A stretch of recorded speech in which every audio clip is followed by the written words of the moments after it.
ఈరోజు మనం ఇంట్లోనే ఫ్రూట్స్ ఐస్ క్రీమ్ ఎలా చేసుకోవాలో చూద్దాం. అది కూడా ఒరిజినల్ ఫ్రూట్స్‌తో అనమాట. No added sugars and preservatives. So, first మీకు నచ్చిన ఫ్రూట్ తీసుకోండి. మేమైతే ఇక్కడ సపోటా తీసుకున్నాం. ఆల్రెడీ మీకు తెలుసు కదా మాకు సపోటా చెట్టు ఉందని చెప్పి. సో, జార్‌లో ఒక గ్లాస్ మిల్క్ యాడ్ చేసుకొని, అందులోకి సపోటా పీసెస్ యాడ్ చేసుకొని నీట్‌గా బ్లెండ్ చేసుకోండి.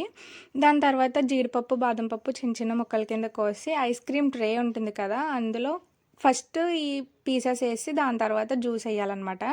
సో, మీకు ఐస్ క్రీమ్ చేసుకోవాలంటే ఫస్ట్ మనకి ఐస్ క్రీమ్ ట్రే ఉండాలి. ఇది నేను మీషోలోంచి తీసుకున్నా. 80 రూపీస్, 90 రూపీస్ ఎంతో పడింది. లింక్ కావాలంటే కామెంట్ చేయండి. అండ్ మనం బ్లెండ్ చేసుకున్నది అందులో వేసేసి దాని పైన కూడా మళ్ళీ జీడిపప్పు, బాదం పప్పు వేసి మనకి ఇచ్చిన క్యాప్స్ అయితే దాంట్లో పెట్టేసి నీట్‌గా ఒక 3, 4 అవర్స్ ఫ్రిడ్జ్‌లో పెట్టేయొచ్చు. 1 అవర్ కూడా అయిపోద్ది. బట్ కొంచెం గట్టిగా కావాలనుకున్న వాళ్ళు 3, 4 అవర్స్ వెయిట్ చేయాలి.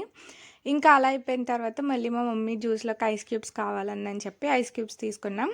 మిగిలిపోయిన జ్యూస్ ఉంటుంది కదా, ఆ జ్యూస్‌లోకి ఐస్ క్యూబ్స్ వేసా అనమాట. సో, ఐస్ క్రీమ్ అయితే చాలా బాగుంది. నేను ఇంకా షుగర్ కూడా యాడ్ చేయలేదు. మీరు కూడా ట్రై చేసి ఎలా వచ్చిందో